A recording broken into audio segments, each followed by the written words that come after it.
Giriraj Maharaj, do you hear us now? Yes, I do. Okay. So I will switch on English and I will introduce you.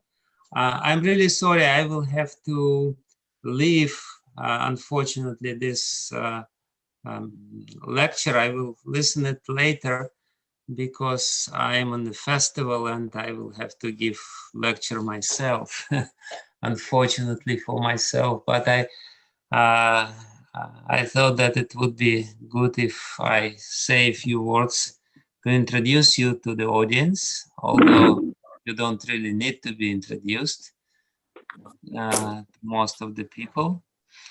But nevertheless, I will say a few words about you and about the topic which you will speak. First of all, thank you very much for joining us, joining this Bhaktivedanta University, which is the very important initiative. We are very grateful that you are with us and you are starting this very important course. Giriraj Maharaj is a very close and intimate disciple of Srila Prabhupada, who was given a very important mission in the beginning of his devotional career. He was one of those disciples of Srila Prabhupada who came to Bombay, and not only he came to Bombay with Srila Prabhupada, but he was given the mission of being the first president of Juhu temple. And this project, as we all know, was very dear to Srila Prabhupada because he knew how important, he had a vision how this project in Mumbai now, will actually enhance the influence of ISKCON movement in India.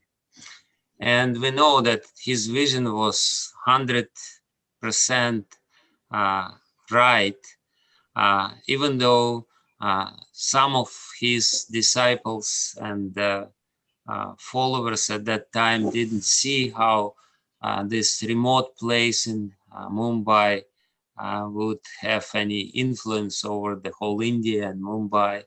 But in any case, Giriraj Maharaj was there and he was present. And because Srila Prabhupada attributed so much importance to this project, he would come again and again in Mumbai and spend probably most of the time in one place. If any given place was where Srila Prabhupada would spend time, at probably Mumbai, where he spent most of the time, especially in the last years of his life. And he gave personal instructions to Giriraj Maharaj on a variety of topics. And literally, Giriraj Maharaj is the living encyclopedia of personal instructions of Srila Prabhupada. And I have the fortune of listening to him. And it's a very interesting personal experience. I hope you don't mind if I share this personal experience. Besides a very important content of his speech, which he conveys very eloquently, there is something much deeper which is going on when you listen to him carefully. A very deep devotion, and I don't know, what you call it, but there is some mystical experience. At least this is my impression. When you listen to him, you have a very clear feeling that it's not just what he said, but much more and much something deeper behind what he's saying is being transmitted. And I think this is called bhakti, because we know that bhakti is transmitted from heart to heart. So this,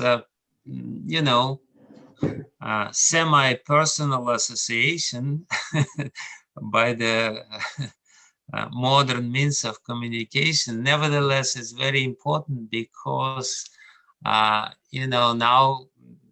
there is heart-to-heart transmission of bhakti via Zoom. So this is what is going on in the modern day and age. But still, it's a glorious opportunity for us to have heart-to-heart meeting with Giriraj Maharaj, who is in the other end of the world in California, sitting there in his ashram in Carpinteria. I was fortunate enough to visit him once there.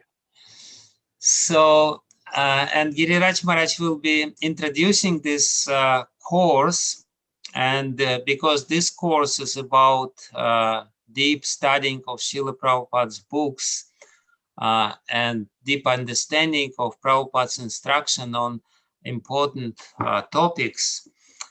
So his first introduction to this course will be about Prabhupada's books, importance of Prabhupada's books, importance of regular studying of Prabhupada's books, immersing ourselves in Prabhupada's books, and how we will be benefited, and how different other instructions of Srila Prabhupada also play an important role in our understanding of Prabhupada's vision, because sometimes very important instructions of Prabhupada are recorded in his lectures or in his letters or conversations. So how we will combine these teachings of Prabhupada into one coherent whole.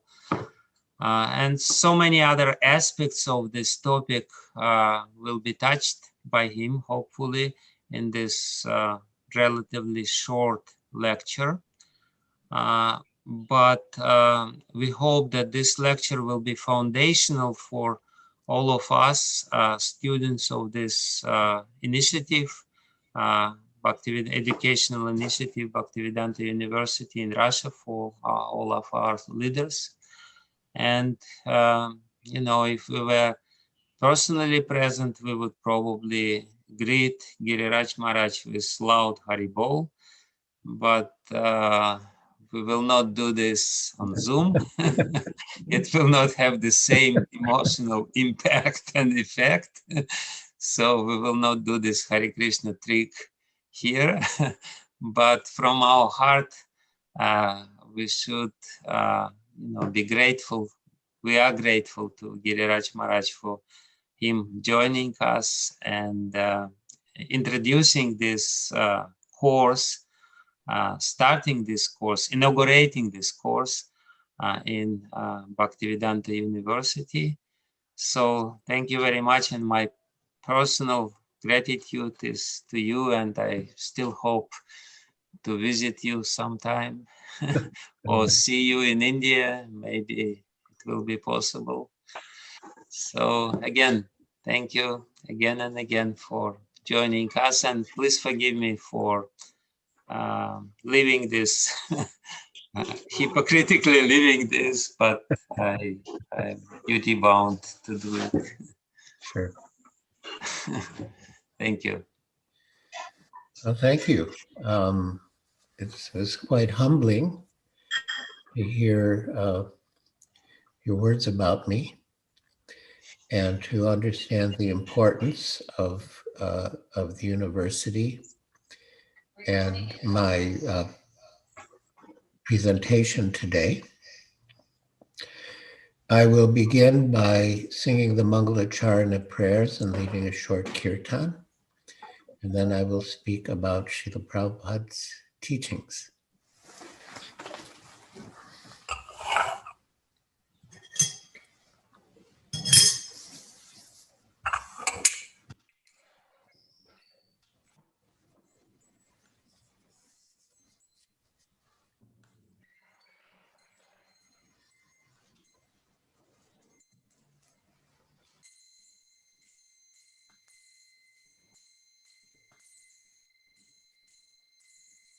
Vandeham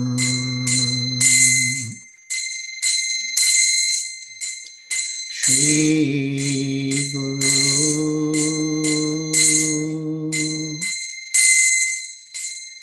Shri Yuta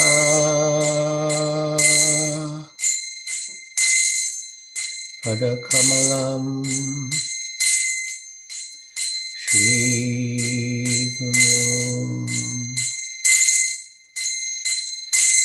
Vaishnavanscha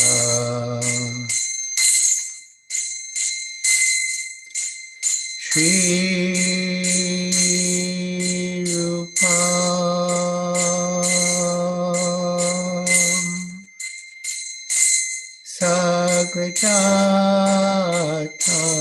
Sagrajatam Sahagana Raghunatham Vitam Stam Sajivam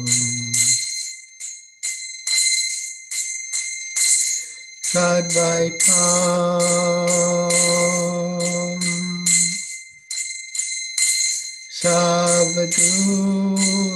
Savadutam Parijana Saitam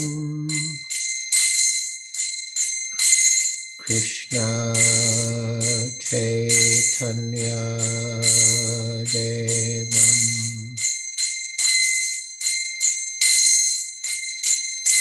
Shri Radha Krishna Padam Sagada Lalita Shri Vishakhan Vitamscha Namah Vishnu Padaya Krishna Prasthaya Bhutale Srimate Bhaktivedanta Swami Niti Namine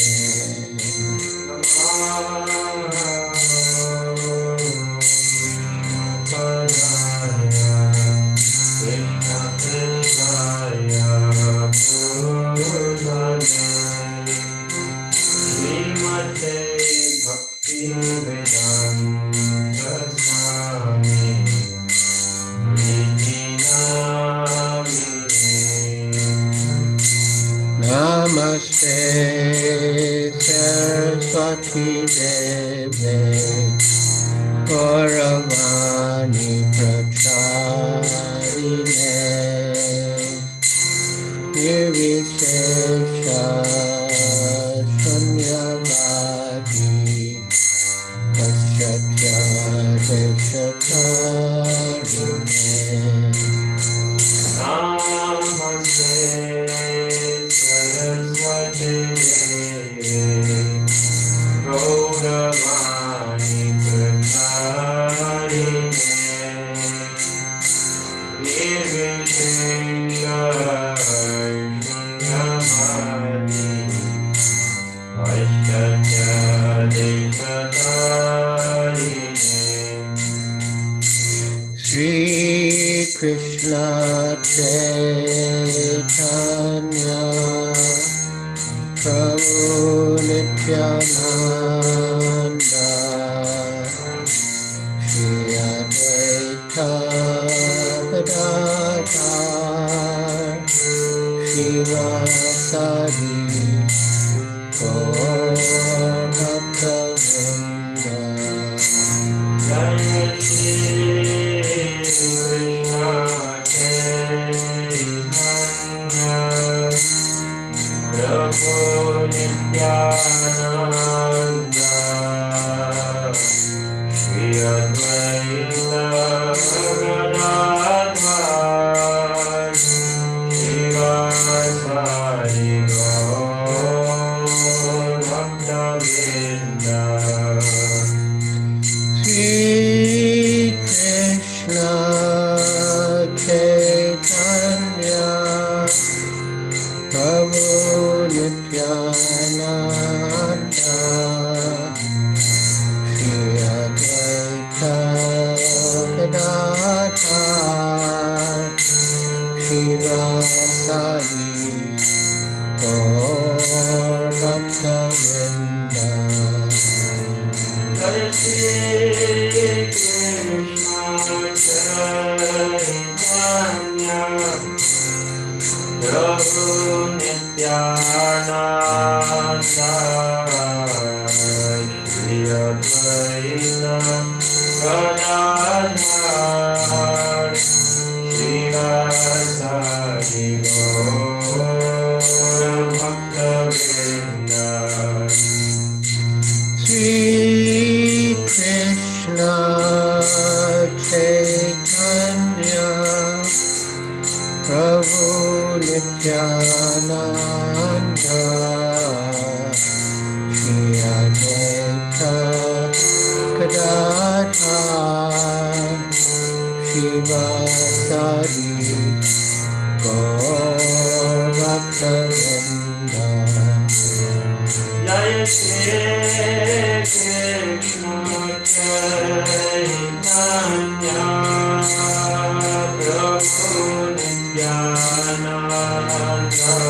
Nityananda Shri Advaita Gadadhar Shivasari Gaur Bhakta-vrinda. Sri Krishna Chaitanya Prabhu Nityananda Shri Advaita Gadadhar Shivasari Gaur Bhakta-vrinda. Jaya Shri Krishna Chaitanya Prabhu Nityananda Shri Advaita Gadadhar Shivasari Gaur Bhakta-vrinda. Sri Krishna Chaitanya Prabhu Nityananda Shri Advaita Gadadhar Shivasari Gaur Bhakta-vrinda. Jaya Shri Krishna Chaitanya Prabhu Nityananda Shri Advaita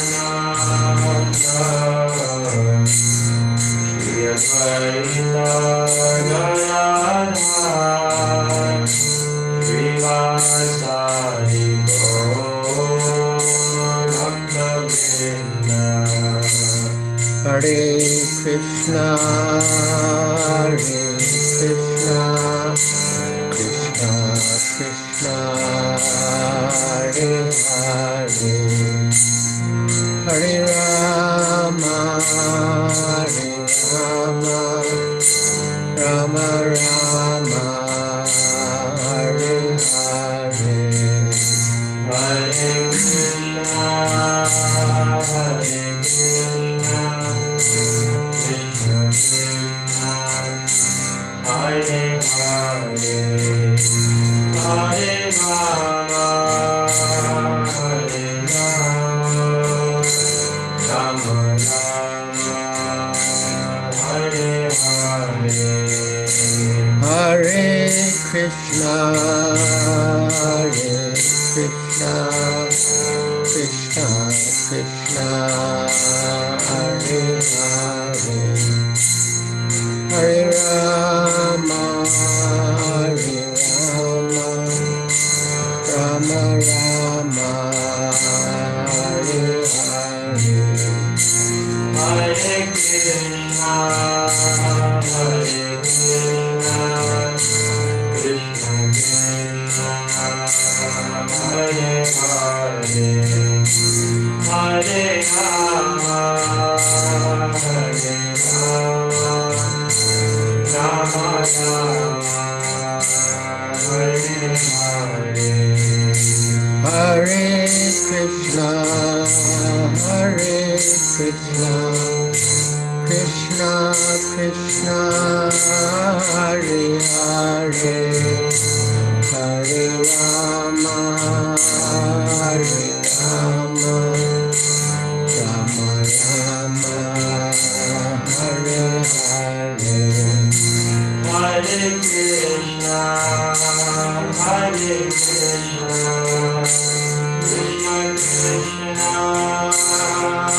Jayam Vishnupad Paramahansa Pariprajakacharya Stotra Satasri Srimad Bhaktivedanta Swami Prabhupada Ki Jai. ИСККОN founder Acharya Srila Prabhupada Ki Jai. Jayam Vishnupad Paramahansa Pariprajakacharya Stotra Satasri Srimad Bhaktivedanta Saraswati Goswami Prabhupada Ki Jai. Anantakoti Vaishnava Vrinda Ki Jai. Namacharya Srila Haridas Thakur Ki Jai. Prem se kaho Sri Krishna Chaitanya Prabhu Nityananda Shri Advaita Gadadhar Shivas Adi Gaur Bhakta Vrinda Ki Jai. Shri Shri Radha Krishna Gopa Gopinath Shamakunda Radha Kunda Giri Govardhan Ki Jai. Vrindavan Dham ki jai, Navadvip Dham ki jai, Jamuna Mai ki jai, Ganga Mai ki jai, Tulsi Devi ki jai, Bhakti Devi ki jai, Samveta Bhaktavinda ki jai, Nitai Gaur Premanande Hari Hari Bol. All glories to the assembled devotees. All glories to the assembled devotees. All glories to the assembled devotees. All glories to Sri Guru and Sri Gauranga. All glories to Srila Prabhupada. Girish Maharaj, Bhakti Chaitanya Maharaj would like to make a very short announcement if you don't mind. Thank you very much. Hare Krishna Giriraj Maharaj, my humble obeisances. Hare Krishna, mine to you. How nice to be in your association again. Just give me 1 minute just to make one point. Devotees who speak English, who are regular English speakers, please, if you don't mind, can you go to the YouTube setup, which has been arranged specifically for English speakers, because this, where we are on this Zoom, there's a limit of 100, and some of the Russian devotees have unfortunately been expressing disappointment that they haven't been able to get online because the limit was reached. And I'm looking through the names, and I know who you are, English speakers. I know, I think the great majority of you, and I'm looking at the names right now. I don't know if I should mention any names, but Karuna Dietrichs, for example, I know who you are, and various others. So if you don't mind, please, you won't be missing out on anything at all, but it would just be nice to let the Russian devotees be directly online here in the Zoom. The YouTube address is in the chat. Madan Mohan Prabhu, can you put it up again? Or somebody? Yes, Maharaj, we'll post it again in the chat.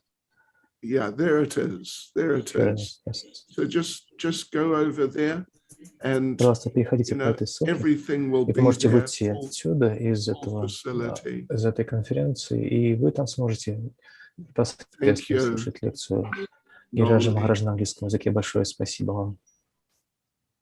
And others. Okay. So we hand back over to His Holiness Giriraj Maharaj, and excuse us for that little interlude. Oh, that was important. That was important to give the Russian devotees the chance to participate on Zoom. Before I begin on today's topic, I wanted to share some reflections about the development of the yatra in Russia.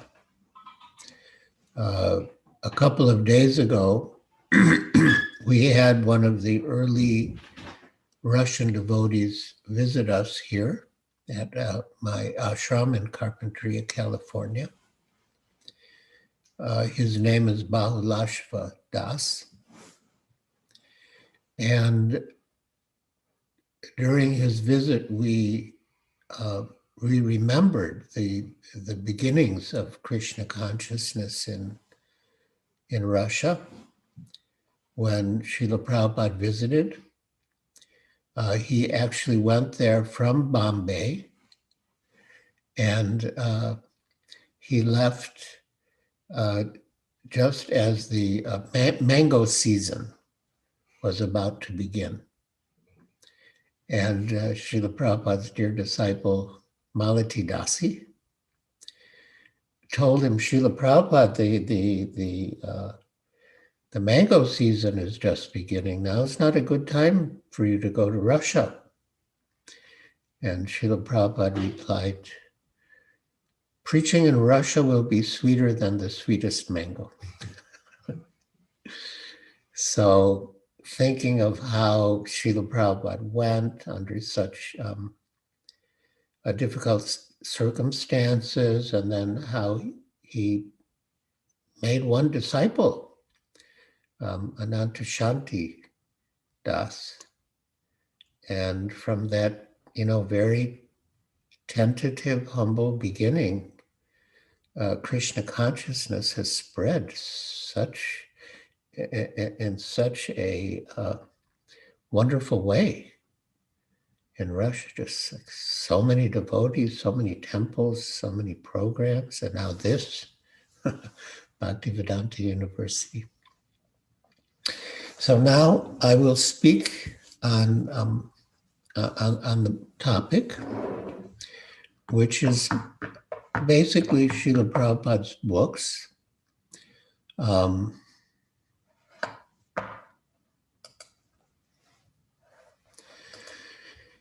The specific topic is Srila Prabhupada's books and instructions as the basis and essence of spiritual life and transcendental knowledge. And in preparation for today's talk, I compiled some of Srila Prabhupada's own statements about the importance of reading his books and knowing the philosophy of Krishna consciousness. The first quotation is from Sri Chaitanya Charitamrita, Madhya Lila, chapter 25, text 278. The verse reads, and this is Srila Krishnadas Kaviraj Goswami speaking, men become strong and stout by eating sufficient grains. But the devotee who simply eats ordinary grains, but does not taste the transcendental pastimes of Lord Chaitanya Mahaprabhu and Krishna, gradually becomes weak and falls down from the transcendental position. However, if one drinks but a drop of the nectar of Krishna's pastimes, his body and mind begin to bloom, and he begins to laugh, sing, and dance. And Srila Prabhupada writes in his purport, all the devotees connected with the Krishna consciousness movement, that means every one of us here, we're all connected. All of the devotees connected with the Krishna consciousness movement must read all the books that have been translated. The Chaitanya Charitamrita, Srimad Bhagavatam, Bhagavad Gita, and others. Otherwise, after some time, they will simply eat, sleep, and fall down from their position. Thus, they will miss the opportunity to attain an eternal, blissful life of transcendental pleasure. So, all the devotees connected with the Krishna consciousness movement must read all the books. Another important statement relates to the fact that we don't have to read many books. Of course, all of Srila Prabhupada's books, but we don't need to read many other books. And this principle is enunciated in the Nectar of Devotion, chapter 7, entitled Evidence Regarding Devotional Principles. Another stricture is that, well, I'll read the heading, not accepting unfit disciples, constructing many temples, or reading many books.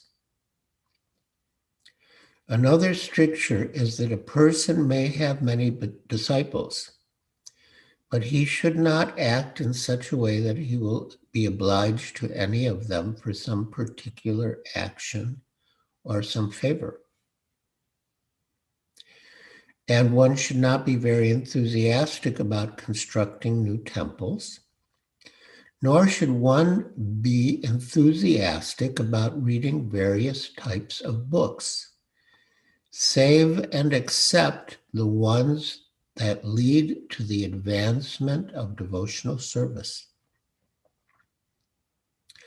Practically, if one very carefully reads Bhagavad Gita, Srimad Bhagavatam, teachings of Lord Chaitanya, and this nectar of devotion, that will give him sufficient knowledge to understand the science of Krishna consciousness.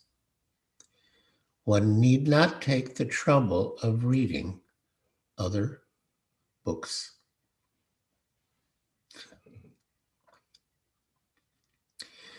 Now, there's also the question of reading books by the previous acharyas.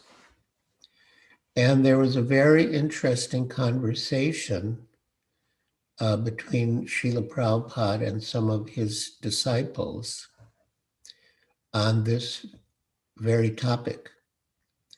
This was on a morning walk on May 13th, 1975 in Perth, Australia. Amogat, Srila Prabhupada, I once heard a tape where you told us that we should not try to read the books of previous acharyas, that we should not try to read Bhaktivinoda's books or earlier books of other of our acharyas. Prabhupada, I never said that. Amoga, you didn't say that? Oh. I thought you had said that we should not read the previous acharya's books. Prabhupada, no, you should read. It's a misunderstanding.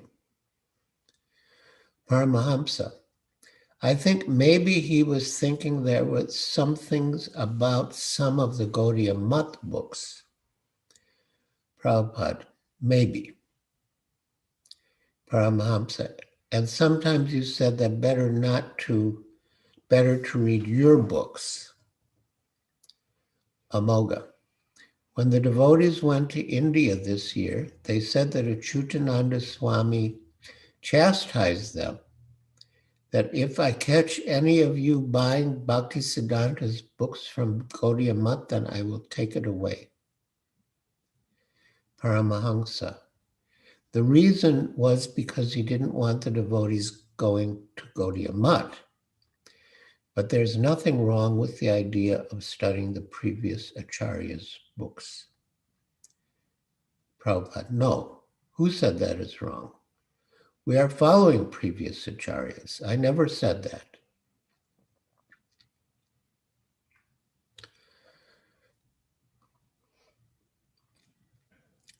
Paramahamsa, all of your commentaries are coming from the previous acharyas. Prabhupada, yes. Jaya Dharma. But that wouldn't mean that we should keep all the previous acharyas' books and only read them. And this is a very important instruction from Srila Prabhupada. He says, that is already there. You first of all assimilate what you have got. You simply pile up books and do not read. What is the use? Jaya Dharma. First of all, we must read all your books. Prabhupada, yes. Paramahamsa, practically speaking, Srila Prabhupada, you are giving us the essence of all the previous Acharya's books in your books. Prabhupada, yes. I thought this conversation would be illuminating in relation to Srila Prabhupada's instructions about reading the books of the previous Acharyas, that Srila Prabhupada wanted us, first of all, to assimilate his books and know that the teachings of the previous Acharyas are included in his books. But that being said, there is no harm in reading the books of the previous Acharyas. After, in particular, after we have read and assimilated Srila Prabhupada's books. And I think of one statement that Srila Prabhupada said about the book distributors, that distributing my books will keep them happy, and reading my books will keep them, meaning keep them in Krishna consciousness. Now, I'm going to read an excerpt from a talk that Srila Prabhupada gave on Srimad Bhagavatam 6.138 on June 4th, 1976 in Los Angeles.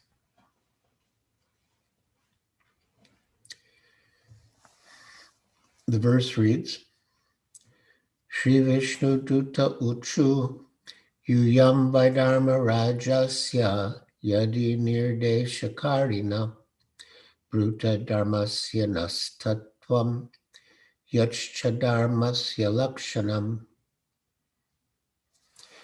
The blessed messengers of Lord Vishnu, the Vishnu Dutas, said, if you are actually servants of Yamaraj, you must explain to us the meaning of religious principles and the symptoms of irreligion. That's Srimad Bhagavatam 6.1.3.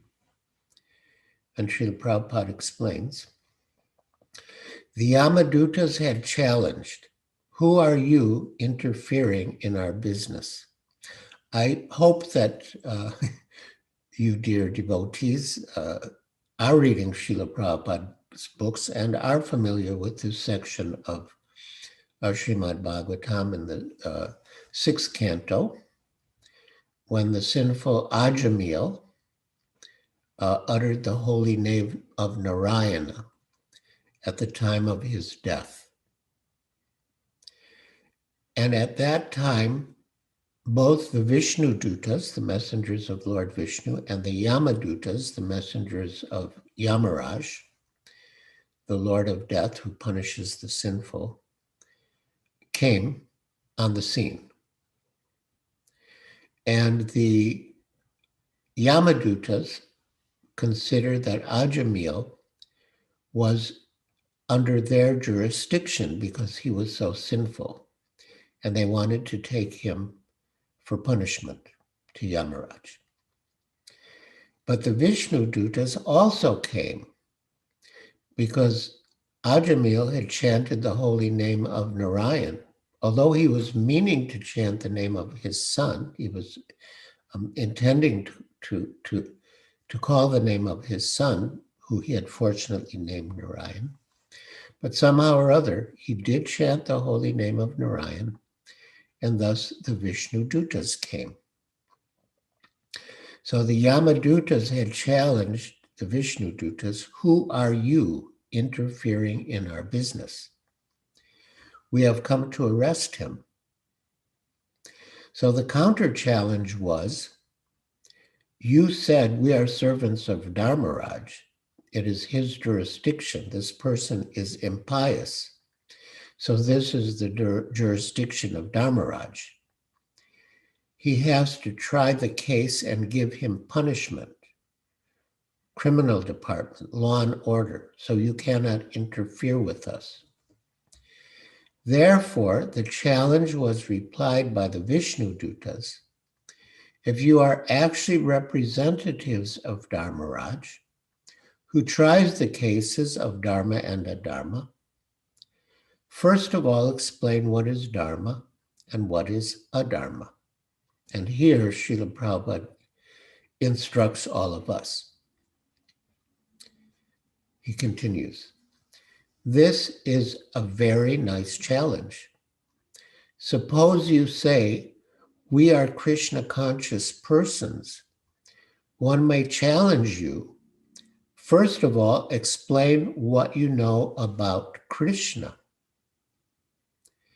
That is quite natural. If you do not know about Krishna, you have no right to say that I belong to the Krishna consciousness movement. You have no right to say. Simply, if you have tilak and kanti, that does not mean you belong to the Krishna consciousness movement. Any cheater can do that. You must know the philosophy. If one challenges, you must reply.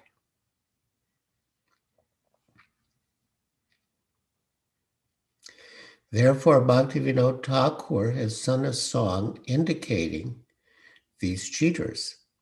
He says, Aota eka kalira chela. Here is a servant of Kali. What kind of chela, disciple? Nake tilaka galaya mala. He has got tilak and galaya mala, neck beads, bas, that's all. He does not know what is the philosophy. If you do not know the philosophy of Krishna consciousness, if you simply mark your body with tilak and kanti, then you are not a proper servant. You are not qualified. So tilak and mala are necessary, just like a policeman. But a bogus man, if he dresses like a policeman, is not a policeman. He must know what is the police law, criminal law, who is to be punished, who is not to be punished, what is criminality, what is innocence. All these things he must know. So,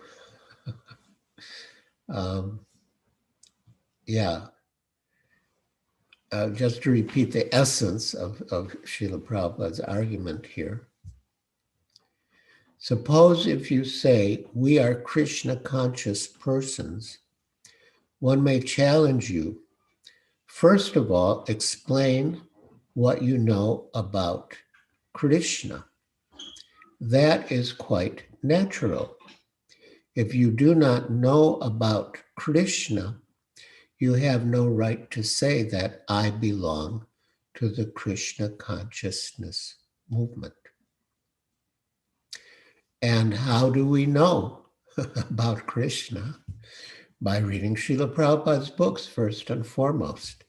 So this is actually an appeal by Srila Prabhupada to his disciples to read his books and know the philosophy of Krishna consciousness and thus be proper members of the Krishna consciousness movement. Jai.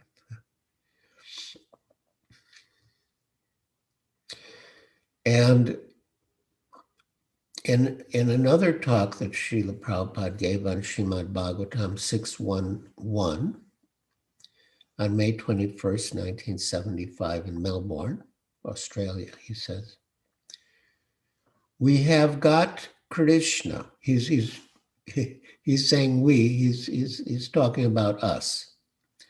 We have got Krishna. We have got spiritual master. We have got books, Bhagavad Gita. Now let us take advantage. These transcendental literatures, we have taken much pain to translate them into English so that you can understand. We have got 50 books, so take advantage. It is meant for the human being, not a particular class or nation. It is meant for all human beings. So take advantage of this knowledge. Understand the philosophy of life, that I am eternal. Now, many of you may have heard or read, I experienced it personally over many months and years in Bombay, that Srila Prabhupada would sleep only about 2 hours at night, and then he would get up and translate his books. He would retire at about 10 o'clock and rest for about 2 hours. And then he would rise at midnight. And while we were all sleeping, he would be translating his books. So it was a tremendous effort on Srila Prabhupada's part. And we should make his effort fruitful by reading the books that he worked so hard to give us. Yeah. Then there's another important instruction Srila Prabhupada gave about reading his books. In a talk on Srimad Bhagavatam 551 on October 23rd, 1976 in Vrindavan. Divyam is explained in the Bhagavad Gita, Janma Karma Chame Divyam. Many of you may know this verse. It's one of the most important in the Bhagavad Gita. The translation is, one who knows the transcendental nature of my appearance and activities does not, upon leaving the body, take his birth again in the material world, but attains my eternal abode, O Arjuna. And Prabhupada explains, if you simply take a little trouble to understand Krishna,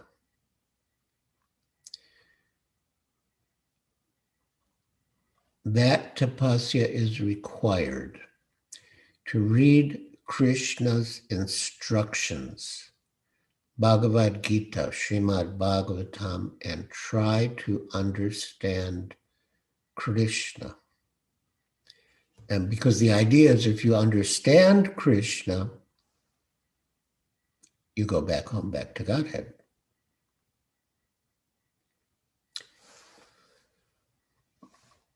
That tapasya is required to read Krishna's instructions, Bhagavad Gita, Srimad Bhagavatam, and try to understand Krishna. Because that tapasya, even if you take it as a little painful, it is not painful, it is very pleasing, but we avoid it. We think it is painful. Oh, who is going to read books?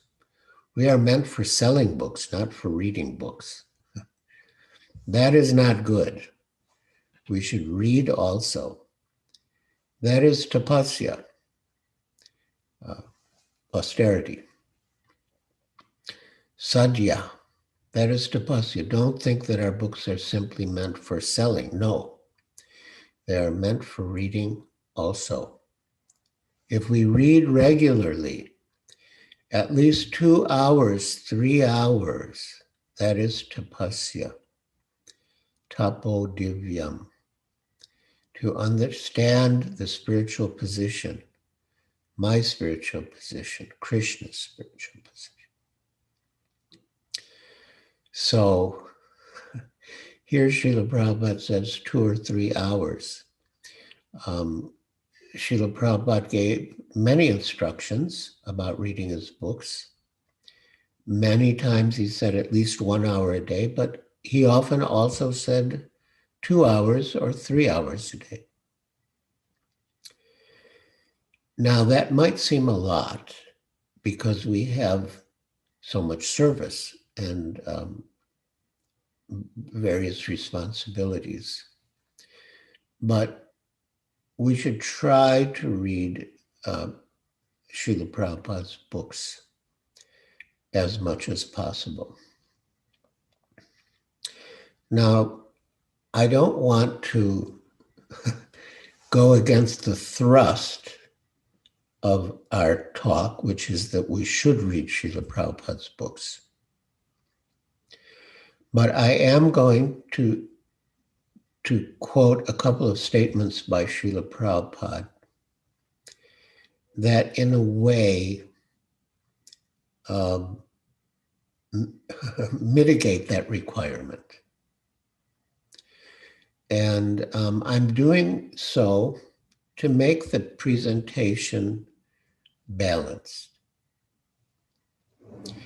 But there was a period in India when Srila Prabhupada was keeping us so busy. This was like quite early, around 1971 in Calcutta. And he was keeping us so busy that I wasn't having time to read his books. And I was feeling very guilty about it. So I came into Srila Prabhupada's room in the Calcutta temple. The same building is still there. And I didn't say anything. But Srila Prabhupada himself brought up the subject. And he quoted the verse from the second chapter of Srimad Bhagavatam, Anasta prayeshu abhadreshu nityam bhagavata sevaya.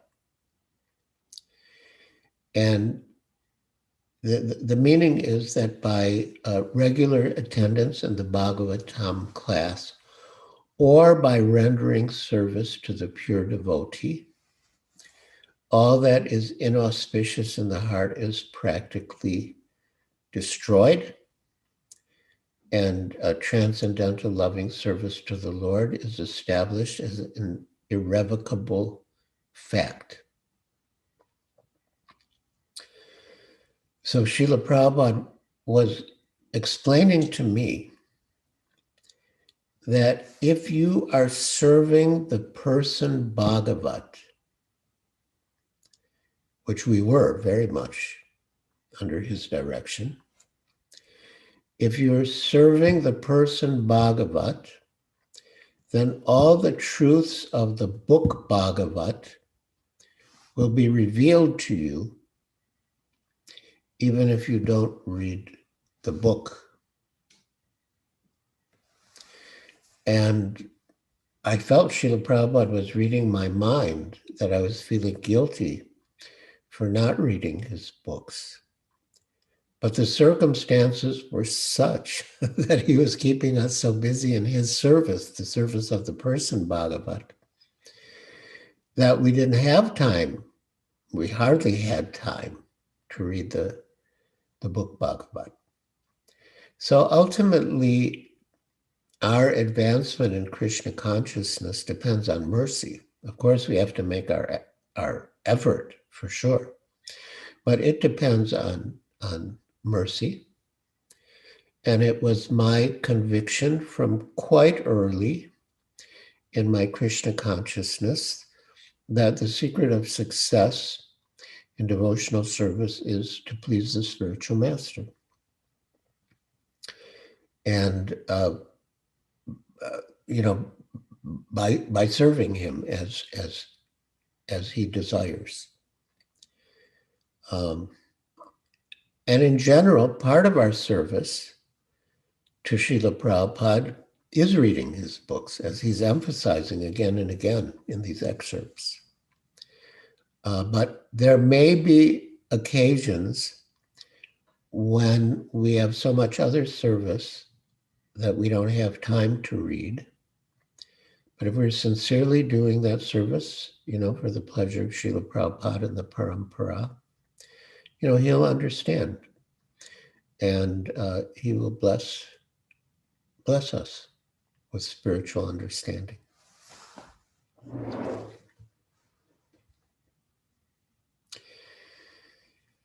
Now, the next quotation is a memory from Srila Prabhupada's disciple Bhagavat Das. Quote, "Every day you have to read, study, and learn my books, just like a lawyer learns the law books. You must know everything, chapter and verse. If you do not know, how will you preach? Unless you know my books, how will you teach these men? Do you know that every day, even I read my own books? Do you know why I read my books? I read my books every day because even I learn something new when I read my books. These are not my books. I do not write these books. Every morning when I sit here to write my books, Krishna comes personally and dictates to me what to write. I simply take dictation from Krishna to write these books. Therefore, when I read them, even I learn something." Srila Prabhupada Ki Jai. So we have, spoken, or, we also led a short kirtan and taken about an hour or a little more than an hour. And I would like to thank you all for joining us for this auspicious discussion on the topic of Srila Prabhupada's books and instructions as the basis and essence of spiritual life and transcendental knowledge. And now, if any devotees have any questions or comments, and specifically, we want to give the devotees from Russia the opportunity. So yes, if you have any questions or comments, please raise your hand. I guess your actual hand or your virtual hand.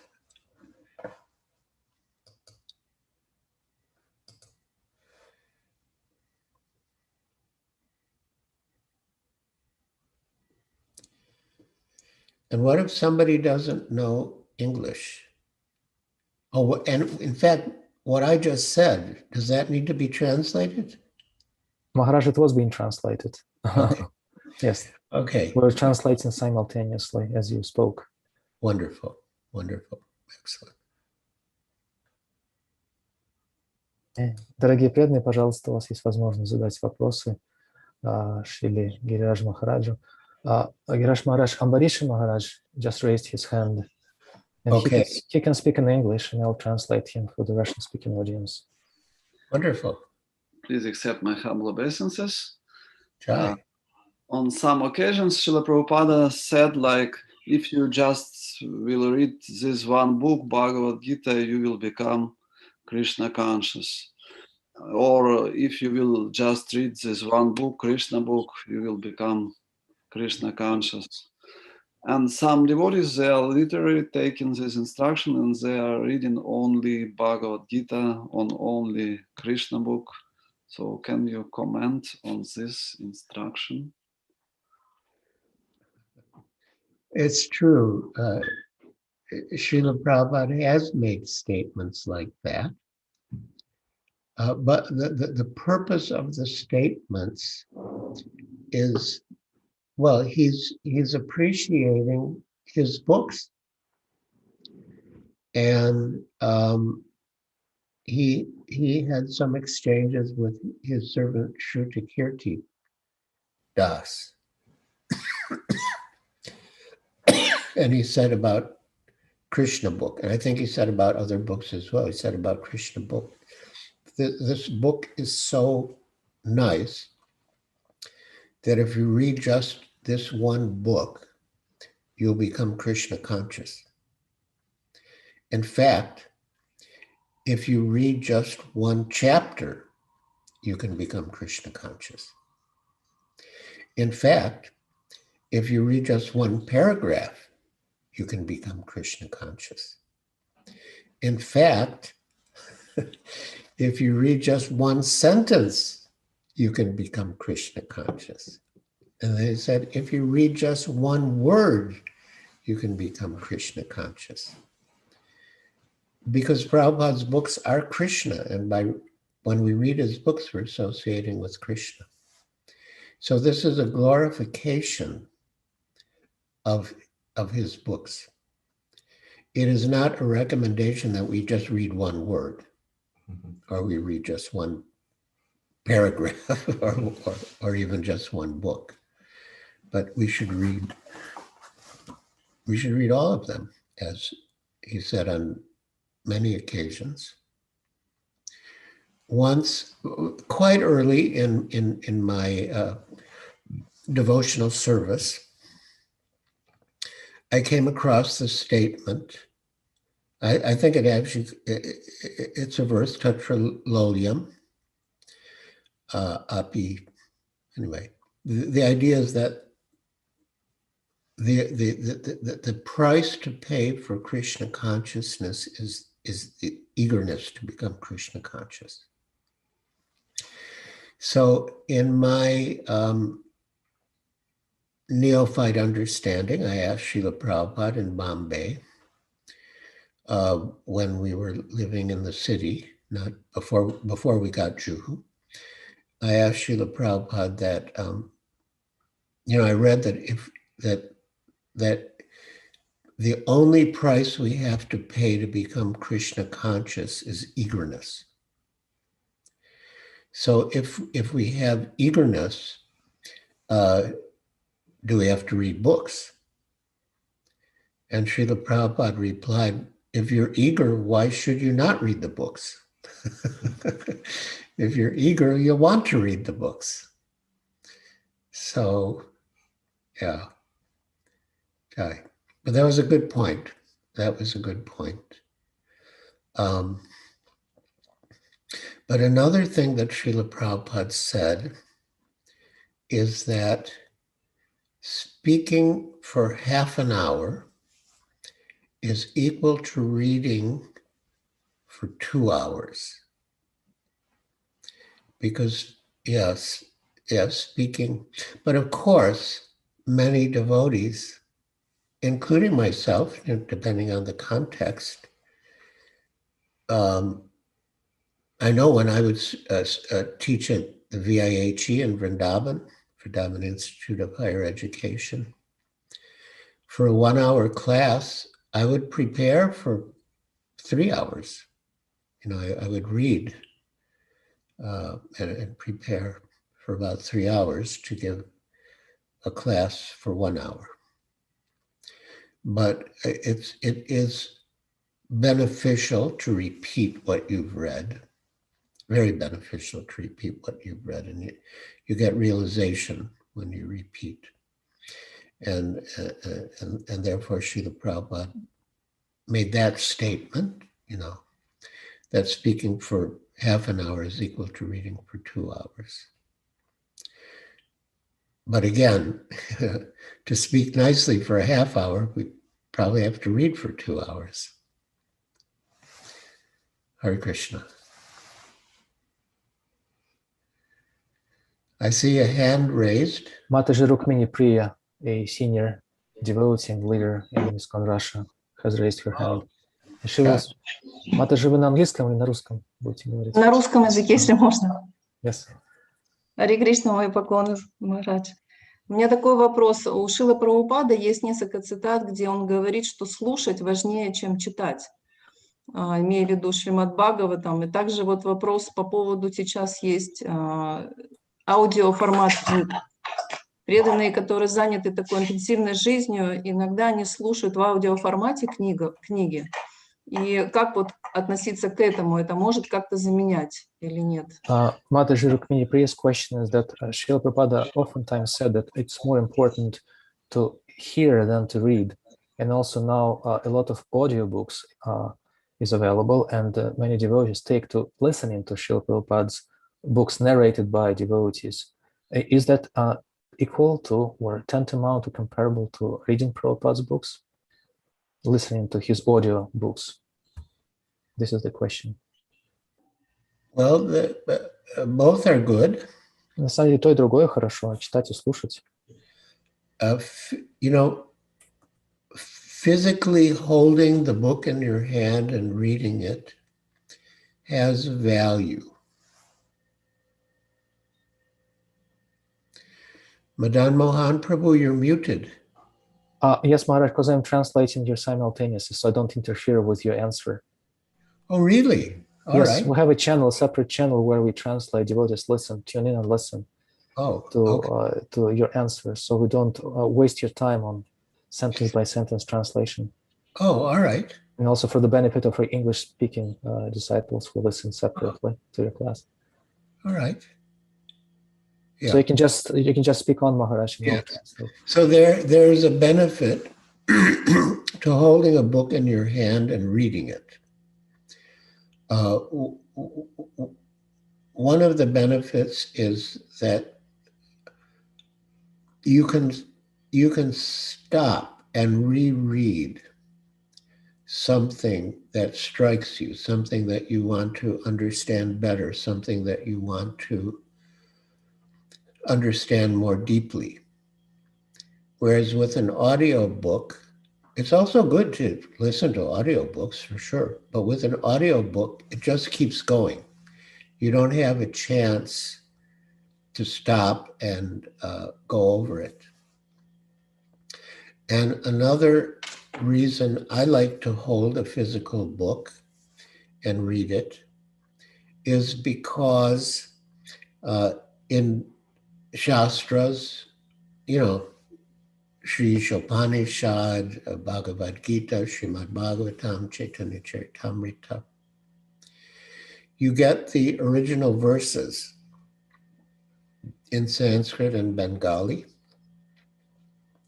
and the synonyms, and of course the translations and the purports.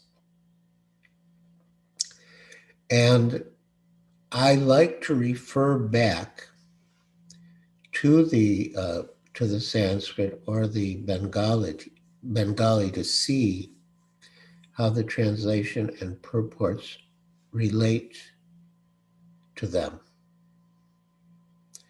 So I and there are so many statements about physical books, you know, in the Nectar of Devotion, you know, someone who keeps transcendental literature in his home, there's so much benefit. So, yeah, I can see advantages to actually holding a book in your hands and reading it. And you know, on top of that, of course, you can listen to audiobooks and so on. but I like to hold the book and read it, and go back and reread what I want to reread. I might read several verses and then I might have a thought, oh, let me go back and, something will strike me from a few verses earlier, and then I'll want to go back and refer to the verse that came earlier. So there are advantages to holding a physical book in your hand and reading it. But yeah, of course, hearing audiobooks is also good. And I would say an advantage to the audiobook is that you can listen while you're doing other things, which you can't do with a physical book. With a physical book, you have to read. You can't do other things. Whereas with an audiobook, you can listen, while you're cooking, cleaning the house, or making garlands for the deities, whatever. So that's an advantage to an audiobook. Hare Krishna. Rajendra Kumar Prabhu, a senior devotee and leader of ИСККОN Russia, would like to ask his question. He can speak in English. He is a fluent English speaker. Hare Krishna Maharaj, please accept my humble obeisances. So you gave us a nice class about trying to relay us a message of Srila Prabhupada about the importance of reading Srila Prabhupada's books. So we start to read, and sometimes we may encounter some absolutely fantastic statements of Srila Prabhupada which go way beyond our practical experience, like description of Dwaraka, for example, that Maharaj Ugrasena had quadrillions of bodyguards. Hardly any city can accommodate so many people. And when we encounter statements like this, should we try to apply some high dimensional explanations, or should we just, take it on face value? Or because Srila Prabhupada doesn't give much explanation, so you understand what I mean. And there are a few statements like this, and it can give rise to many doubts. And these books are supposed to remove our doubts, but some statements, they seem to create some doubts. So how would you suggest us to deal with statements like this? That is a very good question. I happen to be a member of the Shastric Advisory Committee of the GBC. And a couple of years ago, we met in Houston, Texas.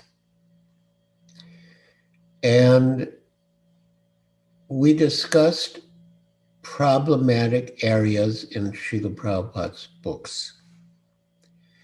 And one of the problematic areas was exactly what you quoted about the fantastic number of people. And one of the learned members of the Shastric Advisory is Hari Parshad Das. And he had access to some of the commentaries. And in relation to that particular question of those huge numbers, according to Srila Vishwanath Chakravarti Thakur, the present tense is used, not the past tense. And the significance of the present tense being used is that it is going on now, which means in the spiritual world. So it's true. We can't imagine such fantastic numbers in Dwarka as it appeared in the material world. But that was how he resolved that particular issue with reference to the commentaries. So but yeah, one of the what to say? Part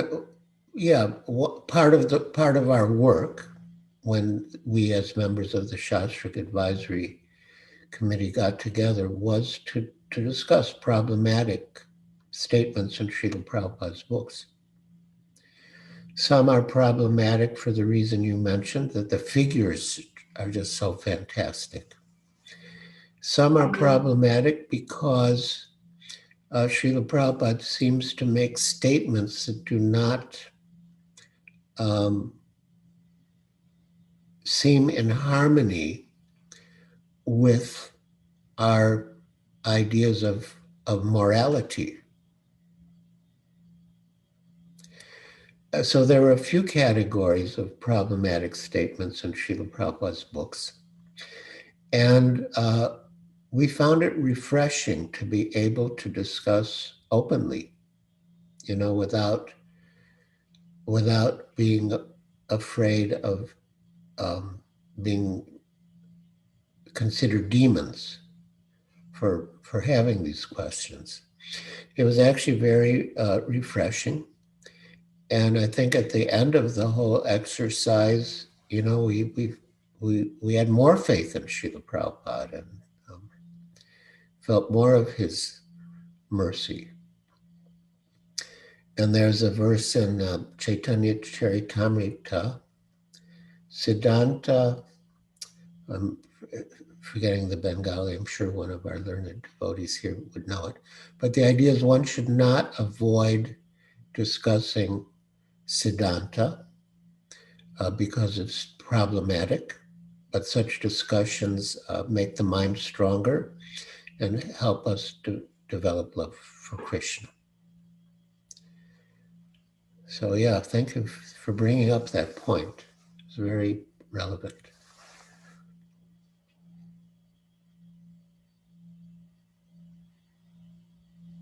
Next Maharaj is Devavandi Prabhu, also one of ISKCON leaders in Russia. He has raised his hand, even though I don't see his video. Вы можете, Деваванди Прабhu, включить видео, чтобы вывести вас на экран? Харе Кришна, Махан, Махарадж, поклоны. Вы знаете, у меня вот с видео какие-то проблемы, оно включено, но не видно.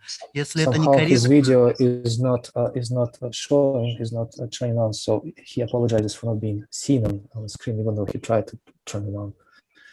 So he apologizes for that. Would you mind, Maharaj, if he asks his question without being seen? Да, задавайте, пожалуйста. Можно, да, задать вопрос? Да. Вопрос о том, что о чтении книг Шрилы Прабхупады Махарадж раскрыл эту тему, да, очень хорошо. И вопрос в том, какое значение Шрила Прабхупада придавал обсуждению книг Шрилы Прабхупады с преданными, да, и изучение, потому что есть какое-то также систематическое изучение книг Шрилы Прабхупады, потому что некоторые преданные по-разному к этому относятся, они читают книги Шрилы Прабхупады, но не часто хотят обсуждать это вместе с преданными или как-то систематически изучать, ну, при том, что они, допустим, могут быть достаточно старшими, преданными. Хочется понять, как к этому всему относиться и как Шрила Прабхупада относился к этому. Devavandi Prabhu's question is about not just reading Srila Prabhupada's books, because you've spoken enough quoting Srila Prabhupada about the importance of reading Prabhupada's books, but he asks, how important is it for us to discuss with other devotees what we've read in Prabhupada's books and also to systematically study his books, because sometimes devotees, even senior devotees, do not really pay much attention or do not give much importance to discussing Prabhupada's books with others. They emphasize a personal reading of Srila Prabhupada's books. So are there any statements or instructions of Srila Prabhupada that you're aware of that in which he emphasized or at least commented on the importance of discussing the contents of his books with other devotees and systematically studying them? Discussion is very important. We should spend our time discussing Srila Prabhupada's books. And one of the last instructions that Srila Prabhupada gave in one of his last purports that he dictated while he was lying on his bed in Vrindavan in his last weeks, his instruction was discuss Srimad Bhagavatam daily as much as possible. The more you discuss, the more the matter becomes clarified. And then he glorified Srimad Bhagavatam. So that's, yes, discussion is very important. I mean, there are many general instructions in the Shastra about discussing satam prasangam mama virya samvida. But in this case, Srila Prabhupada gave this very strong instruction. We should discuss Srimad Bhagavatam daily as much as possible. The more we discuss, the more the subject becomes clarified. So yes, that's very important. I mean, I recall visits of godbrothers who come to my ashram here in Carpentry, California, and spent some time with me. And I remember in one case in particular, my godbrother and I were discussing, I think it was Srimad Bhagavatam. And I remember we both felt this is how we should be spending our time, discussing Srimad Bhagavatam, discussing Srila Prabhupada's books. So certainly discussion is very important, very welcome, and very beneficial.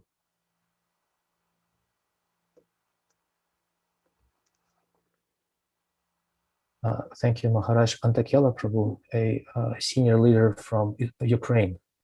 He's from Donetsk, that area of conflict, and he's taken great courage to stay back there and help lead our movement in that dangerous region. So he will also ask a question if you don't mind. Sure. Антакел Прабhu, задавайте, пожалуйста, ваш вопрос. У вас выключен микрофон. Включите, пожалуйста, микрофон.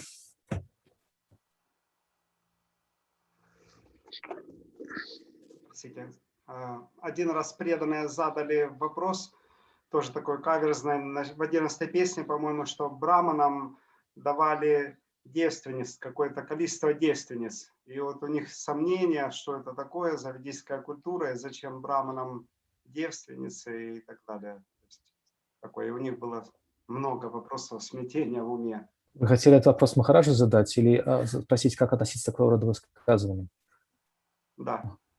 Antakela Prabhu's question concerns another statement. It's not in Srila Prabhupada's books per se, because it's from the 11th canto of Srimad Bhagavatam. There is a statement that Brahmanas in the Vedic times were given virgins. So, and they discussed that topic with some devotees in their region, and the devotees had some doubts about the statement. Why did Brahmanas need virgins? Why the girls were given to them? So maybe if you could elucidate or at least give us some principles on how to approach such statements in the Bhagavatam concerning Vedic culture. I guess I must have glossed over that because I really don't know how to answer this question. Не знаю, как ответить на этот вопрос. Может быть, я как-то это утверждение не заметил, когда сам читал Шримад Бхагаватам, поэтому не задумывался над ним. I could speculate, but I don't want to speculate. Я, конечно, могу поразмышлять на эту тему, но не хочу отдаваться каким-то философствованиям и размышлениям безосновательным.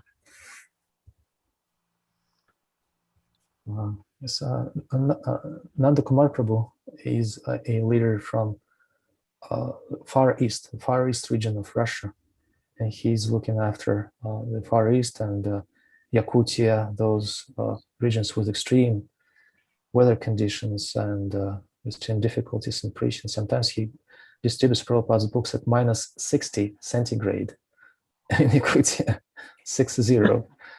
So I just want to introduce these devotees to you, Maharaj. I hope you don't mind. So you know, all glories to their personally. service. I mean, And Nanda Kumar Prabhu is taking charge of a very vast and important region of our country. yeah. So he has a question. He can speak in English also. Nanda Kumar Prabhu, можете на английском вопрос задать ваш? Если можно, Мадмахан Прабху, Конечно, на русском скажу. Да, хорошо. Да. Да, спасибо. Хари Кришна, Гираш Махарадж, примите, пожалуйста, мои поклоны смиренные и все преданные. Вот. Это неправда про -60, потому что -60 вообще редковато бывает там раз в несколько лет, тем более. Вы термометр, вы прислали фотографии с термометром, я помню. Ну, это да, в тот день я не распространял. Вот, -50, да, пожалуйста. He corrected me. He didn't distribute books at -60. He didn't dare to venture out. -50, that was it. It was warmer, Maharaj. -50. Yes, Нанда Кумар, пожалуйста. У меня вопрос такой. Нам на одном из занятий давали, если не ошибаюсь, таратамья, иерархию шастр, и наверху всего находится Шримад Бхагаватам. У меня вопрос, почему не читание Чаритамрита? Известны разные утверждения про то, что читание Чаритамриту предпочитали ачарьи. И относится ли это к книгам Прабхупады, что, например, Бхагаватам Прабхупады выше по иерархии, чем его же читание Чаритамрита? Спасибо. Nanda Kumar Prabhu's question relates to the course we've just studied under the tutelage of Bhaktivedanta Maharaj, ИСККОН hermeneutics, which you took part in developing, Giriraj Maharaj. And in the course of our studies, we also studied the relative hierarchy of different shastras. It's called Shastra Taratamya, the relative sequence or hierarchy of different shastric statements. And on top of the hierarchical order, we have Srimad Bhagavatam placed as the Pramana Mamalam, the highest evidence. So Nanda Kumar Prabhu's question is, why not Chaitanya Charitamrita? Are there any statements that compare the importance of Srimad Bhagavatam and Chaitanya Charitamrita for us? And also his other question is, does it actually relate, or does it relate to Srila Prabhupada's questions? Are there any hierarchical orders or relative importance among different books of Srila Prabhupada, that some of them are more important or foundational for us and some are less so? So this is the question. Srila Jiva Goswami, in his Sandarbhas, has given the argument or established the fact that Srimad Bhagavatam is the highest evidence. But Srila Prabhupada's general approach to the scriptures was to point out that all the scriptures are saying the same thing. I mean, definitely all of the books that he's given us. And in that sense, you know, the version in one book will corroborate, or you could say support, the version in another book. And but in terms of, you could say, degree of advancement of study, Srila Prabhupada said first Ishopanishad, then Bhagavad Gita, then the Nectar of Devotion, then Srimad Bhagavatam, and then Chaitanya Charitamrita. So it would probably be good for a new devotee to, you know, read Sri Ishopanishad and Bhagavad Gita first, and then the Nectar of Devotion, then Srimad Bhagavatam, and then Chaitanya Charitamrita. But there's no hard and fast rules. I mean, once I asked Srila Prabhupada about reading his different books, and he said they're all nectar, and wherever you have taste, you can read there. You don't have to go in any specific order. Yeah, they're all Krishna. So, yeah. Ishana Prabhu is a leader of ИСККОН in southern Russia, and he has raised his hand. Ishana Prabhu, пожалуйста. Преданные, примите мои поклоны. Очень рад оказаться в таком сообществе. Пользуясь случаем, задать вопрос, который мы с преданными неоднократно уже обсуждали, и мне этот вопрос задавали. Я, честно говоря, до сих пор не знаю, как правильно на него корректно ответить. Сразу да, можно, да, задавать? Да, говорите, если у вас не очень... Вопрос следующий. С одной стороны, мы знаем, что есть утверждение в шастрах и в книгах Шрилы Прабхупады в частности, что Кришна все время хочет, чтобы обусловленные души вернулись обратно домой к Богу, непосредственно нашли прибежище его стоп.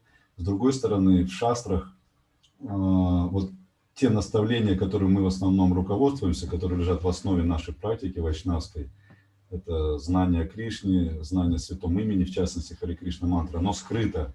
И часто приходится вот очень много прилагать усилий, если верить, да, истории вайшнавской традиции, чтобы найти эти наставления, найти прямые указания о чистом преданном служении, о Кришне как верховной личности Бога и в частности о Харе Кришна Махамантре. Почему так? Вот как разрешить это противоречие? Почему наставление о чистом преданном служении не так явно присутствует в шастрах? Почему нет, например, какой-то отдельной шастры изначальной, да, в Шрути, например, где вот конкретно говорилось бы о важности этого, о Харе Кришна мантре, о Кришне как верховной личности Бога и так далее? Ishana Prabhu's question is that something that he's been harboring with for quite some time. He didn't come to a satisfactory resolution of that question, so he would like to take this opportunity, for which he's very thankful, to ask this question of you. He feels very fortunate to be able to hear your instructions or your instructions on the importance of reading Prabhupada's books, and he would like to take this opportunity to ask this question about why, on the one hand, we understand that Krishna really wants, he's very eager to bring us back home, back to Godhead, and this is the most important activity we can be doing in trying to liberate the conditioned souls and try and bring them back home, back to Godhead. But on the other hand, it's a fact that instructions on pure devotional service, in particular on the Hare Krishna Mahamantra, somehow seem to be concealed in the Shastra. They're not so evident, they're not so openly present there, and we have to, and the acharyas had to really study the Shastra very deeply and take a lot of pain to reveal these confidential instructions from the Shastra for the benefit of the entire world. These two facts seem to be incompatible with one another. That on the one hand, pure devotional service is supposed to be all beneficial, but on the other hand, it's concealed in the Shastra. Maharaj, if you have any thoughts on or comments on that, he would be most grateful. Yes, there's a very interesting discussion that Srila Prabhupada presented on the subject of Maya testing devotees. And the idea is, you could say, to maintain the confidentiality of devotional service. I think I can find that quite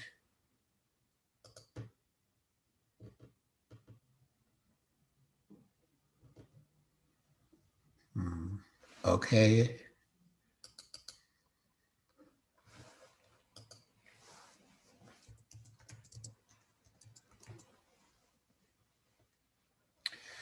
Okay. So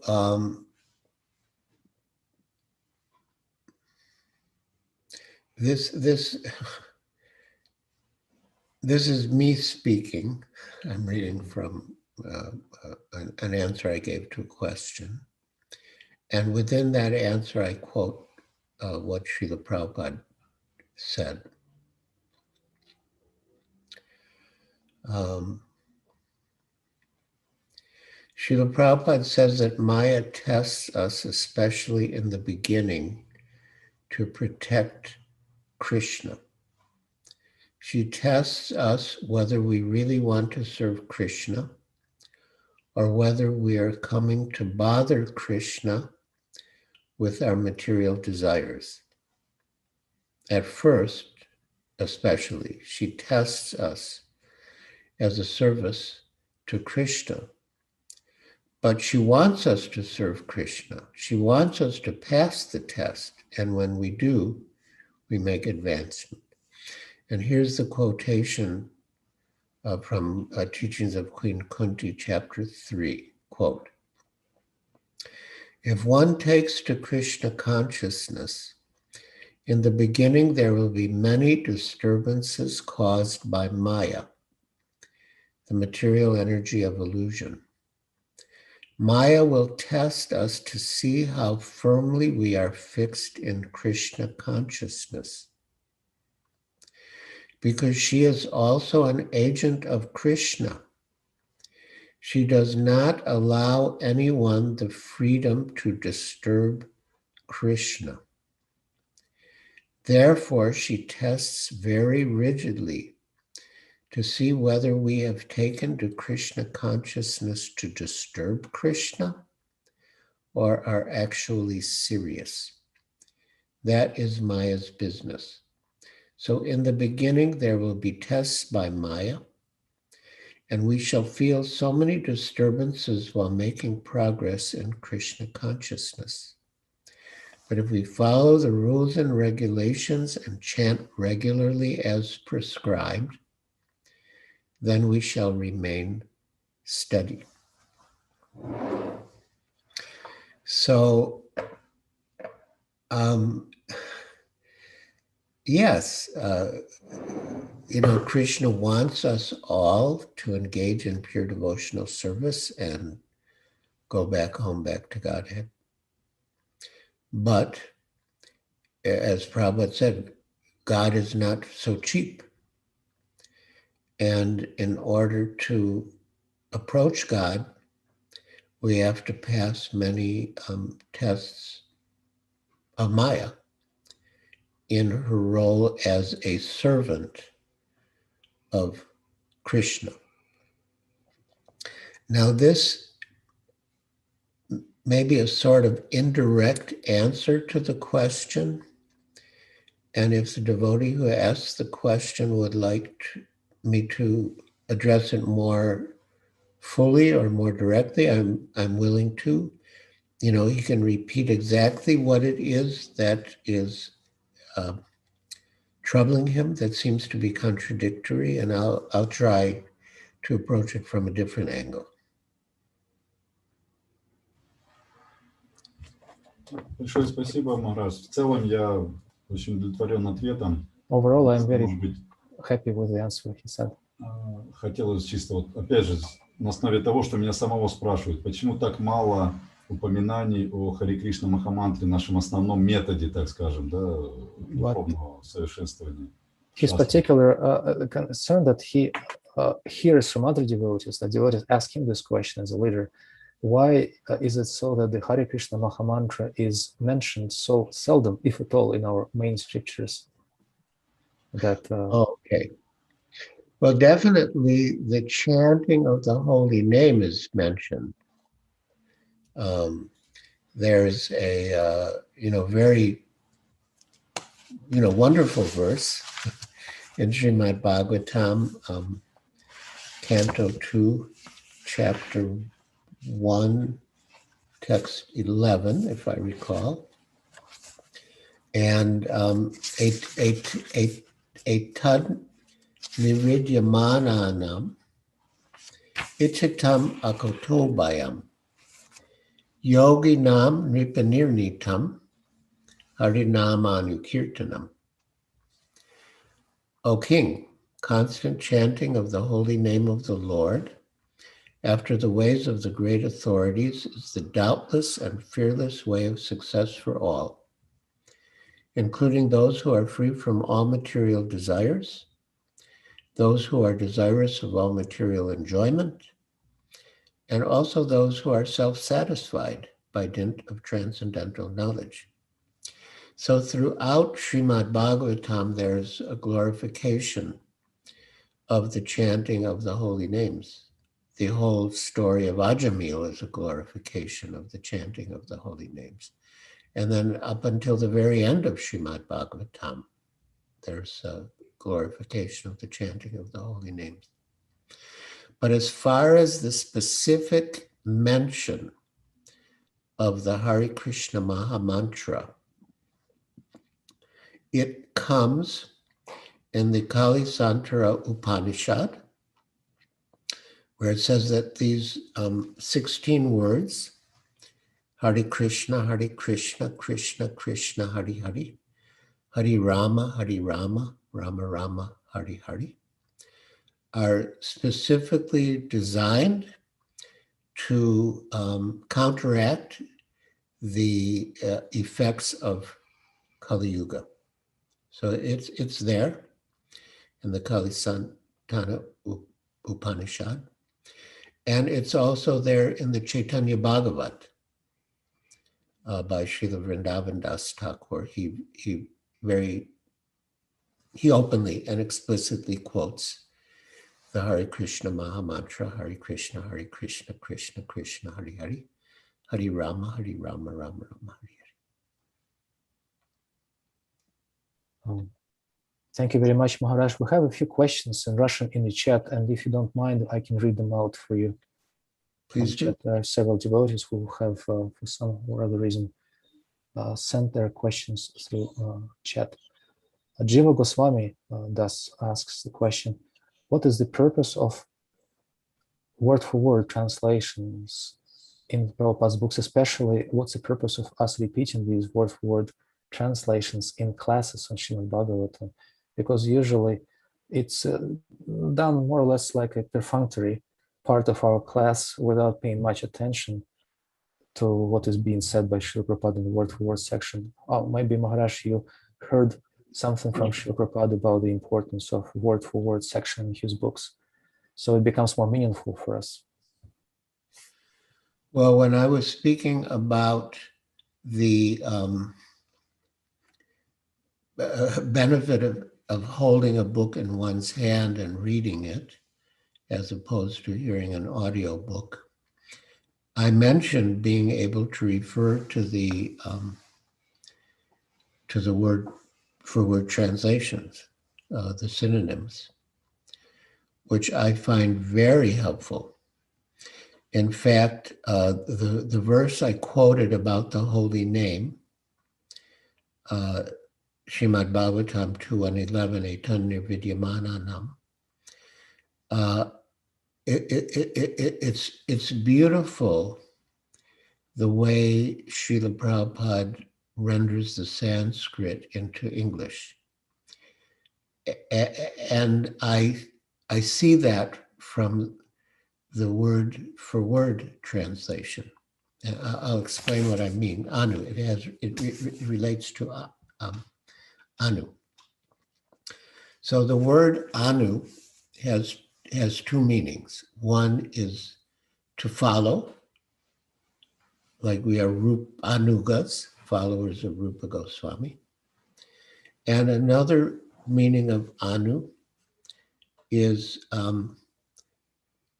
continuous, like in the definition of pure devotional service by Rupa Goswami.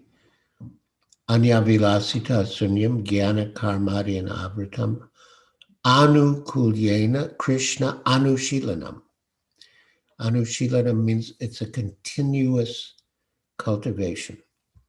So we have this in the synonyms, that anu means following, and anu also means always. And I think it's beautiful the way Srila Prabhupada included both meanings of anu in his translation of this verse. O King, constant chanting So that's one meaning of anu, constant. O king, constant chanting of the holy name of the Lord after the ways of great authorities. And so after the ways of great authorities is the other meaning of anu, following. So I think it's wonderful that we have the synonyms. And I think that being able to, read the synonyms as a part of our reading of the book is very helpful. I love I love reading the synonyms and seeing how, Srila Prabhupada incorporated the Sanskrit meanings in his translation.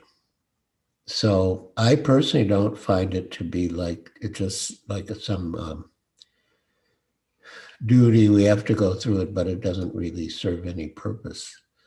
To me, it's very important to know what each word means. My humble perspective. Thank you very much, Maharaj. And there's another question from Pavana Prabhu, yet another leader. All of the devotees present here are leaders in some other capacity. So he says his question is, I'll summarize it because it's quite long, and if you don't mind me just taking 1 second to summarize it for you. He says that sometimes it seems that in other spiritual traditions, it's easier to study scriptures. Christians have the Bible, and the Jews have the Torah, and Muslims have the Quran, and they can just study one book over and over again for the rest of their lives and absorb deeply in the book and study it well and know it very well, know it by heart. But we have Bhagavad Gita and Srimad Bhagavatam, Chaitanya Charitamrita, and all of them are foundational, pivotal shastras for us, and we have know them all, and they're quite voluminous. And sometimes we want to know them and study them well, but we really feel short of lifespan, basically. We don't have enough time in our life to study the books quite well. Maybe it's more advisable for us to focus on one particular book and study deeply rather than trying to study all of the scriptures given to us by Srila Prabhupada. Could you please comment on that? I would say that it's a matter of taste, as Srila Prabhupada told me, that I can read wherever I have taste. But I did hear from Srila Prabhupada's servants that Srila Prabhupada, well, he knew by memory almost all of the verses of the Bhagavad Gita. And the ones that he did not know by memory, he was aware of. In other words, he was aware of every single verse in the Bhagavad Gita, and he knew almost all of them by heart.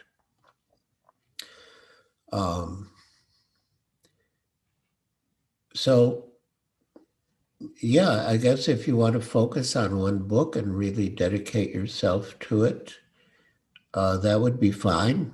As Srila Prabhupada said, even one line, you can become Krishna conscious. Yeah, I think that would be fine. And I would tend to think that one book should be the Bhagavad Gita. But yeah, I don't, so to speak, envy the Jews or the Christians or the Muslims because they have only one book.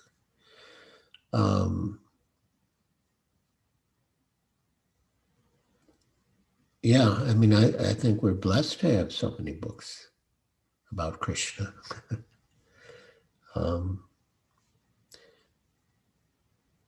And in one of the statements that I read earlier, the quotation from the Nectar of Devotion, Srila Prabhupada does make the point that one doesn't have to read many books. But he does say, practically, if one very carefully reads Bhagavad Gita, Srimad Bhagavatam, teachings of Lord Chaitanya, and this nectar of devotion that will give him sufficient knowledge to understand the science of Krishna consciousness. One need not take the trouble of reading other books. Of course, that at that stage, we had the teachings of Lord Chaitanya. We did not have the Chaitanya Charitamrita. But yeah, we're fortunate that we have so many books. Maharaj, may I take the liberty of asking a question that I think would be of relevance for many here on their behalf. And Bhaktivedanta Maharaj touched upon that also in his introductory statement for the class. Prabhupada makes his books, the law books, for 10,000 years, we know that. And also sometimes devotees say that his statements and letters and morning walks and lectures should be contextualized because they were given for a particular audience, and they are of a less relative importance for us. At the same time, you must be aware of, I'm sure you're aware of statements or instances when Srila Prabhupada's statements in his letters, conversations, and lectures actually do take precedence over statements in his books. And that famous statement that he gave to you about intelligence in organization, that seminal statement, is definitely something that he didn't state in the book, but it's the motto for our entire leadership. Sangha. Maybe you could elucidate on how to balance also important what we hear in Prabhupada's lectures and what we read in Prabhupada's books, how these two are actually inseparable and how they complement each other and corroborate each other rather than contradict. I hope my question is not too convoluted. I mean, that is a very good point, because Srila Prabhupada discussed topics in conversations in a way that he did not discuss them in his books, although the philosophy in his books is in his books. But the application is very particular in a specific conversation, like that one you mentioned when in Srila Prabhupada's last days, he asked me, so do you think this movement will go on after I leave? And I said, yes, if the devotees are sincere and they chant their rounds and follow the principles, it will go on. And then Srila Prabhupada replied, organization, intelligence and organization. Another very important statement of Srila Prabhupada's, which you won't find in so many words in his books, is about cooperation. You know, that your love for me will be shown by how you cooperate with each other to keep the movement going after I depart. That is such an important instruction, which you won't find in so many words in his books. So his conversations, his lectures, his conversations complement what is in his books, and we would not have a complete picture of Krishna consciousness without those conversations and lectures. Of course, there's a lot in the books, but there's such a wealth of instructions in Srila Prabhupada's lectures and conversations. I think of one conversation on a walk in Mayapur about Guru, Well, His Holiness Jaipataka Swami Maharaj was there. He asked something at the beginning. But mainly the questions were coming from Jayadvaita Swami and Satsvarupa Maharaj. And it really helps one to understand Guru. You know, it's such an important conversation. You know, I've read it again and again and again. And although the philosophy is ultimately there in the books, but how it is applied is very much clarified in that conversation about Guru. So yeah, I'm grateful to Srila Prabhupada for so generously sharing his time with us, you know, and on his morning walks, and yeah, answering so many questions in his conversations. Yeah. Thank you very much, Maharaj. Ishwara Kumar Prabhu, he's the temple president of our temple in Ukraine, asked a question about, Maharaj, what helped you at such a young age take to Srila Prabhupada's instructions as your life and soul and the only purpose of your life? What helped you? Srila Prabhupada's mercy that's all I can say. I mean, I you know, the sequence in brief is that this goes back to, say, high school. I was looking for perfect happiness. Then I understood that I could not achieve perfect happiness materially. I could achieve perfect happiness only spiritually. So then my quest was to become spiritually realized. And then I realized that I couldn't make spiritual progress on my own. I needed a guru. And then my quest became to find my guru. And I met many, many, many so-called gurus. And then eventually, you know, by Krishna's grace, I met Srila Prabhupada. And when I did, I knew that he was my guru, and I just surrendered to him on the spot. Yeah. On the spot means, you know, the first time I saw him, he gave a talk at my university, Brandeis University near Boston. And then the next night I went to the temple and he gave a talk there. And after the talk, he took questions. And when I asked my question and heard his answer, I knew he was my guru, and I surrendered by his grace.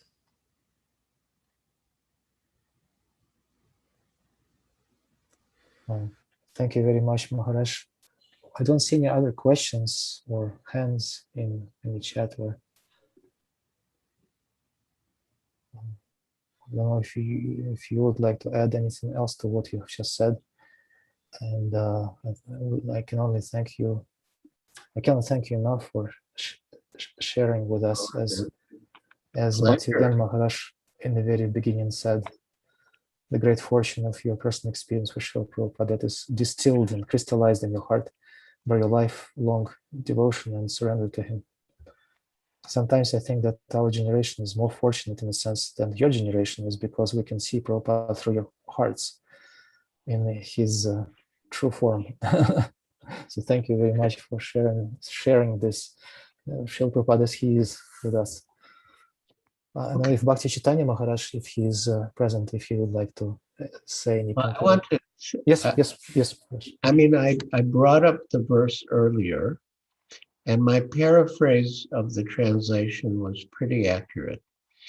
but still, I'd like to, I felt a little bad. I couldn't remember it properly, but I'll just read it now. It's Chaitanya Charitamrita Adi Lila, Chapter 2, Text 117. Siddhanta Balia Chite Na Kara Alas, Iha Haite Krishne Lage Sudrida Manasa. A sincere student should not neglect the discussion of such conclusions. That's Siddhanta. That's again why the synonyms are so useful. So conclusions, that means Siddhanta. A sincere student should not neglect the discussion of such conclusions, Siddhanta, considering them controversial. For such discussions, this comes back to the point of discussion, for such discussions strengthen the mind. Thus, one's mind becomes attached to Sri Krishna. Jai. So that's what we've been doing. Okay, yes, if His Holiness Bhakti Chaitanya Swami Maharaj is still with us, it would be a blessing to hear from him. Well, thank you very much, Maharaj. Really, thank you very much. I learned some things today, and I really, pretty much any time that I sit down and listen to you for a while, I learn something, and I learned some valuable things today. Oh, so just thank you very much, indeed. Jai. If I please you, I feel my effort has been a success. Jai. Thank you. Hare Krishna. Thank you very much, Giriraj Maharaj. Thank you, Bhakti Chaitanya Maharaj. Again, we cannot thank you enough for sharing your precious time. And we do hope and pray that it's not the last time that you bless us with your wisdom and knowledge and realizations and your association. If you don't mind, and if Bhakti Chaitanya Maharaj doesn't mind, we would definitely like to invite you again for a topic that you would feel most inspired to speak on. Sure. This we can, if you don't mind, we can conclude. And we'd like to thank also your disciples and followers who blessed us with their presence today. Thank you very much.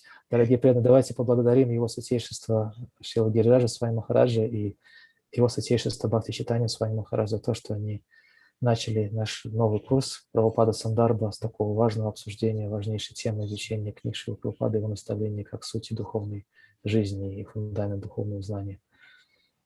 Шрила Гирираджа Свами Махараджа ки джай, Шрила Бхакти Чайтанья Свами Махараджа ки джай, Самавета Бхакта Вринда ки джай. So if we're ending now, I suggest we conclude with Vaishnava Pranam. Yes, Maharaj, давайте завершим наше обсуждение, предложив поклону Вайшнавам. Vanchakalpa Truvachta Satsintu Devacha Titanam Pavanebhyo Vaishnavebhyo Namo Namah Anantakoti Vaishnavrinda Ki Jai Shri Prabhupada Ki Jai Gaur Bhaktivinoda Ki Jai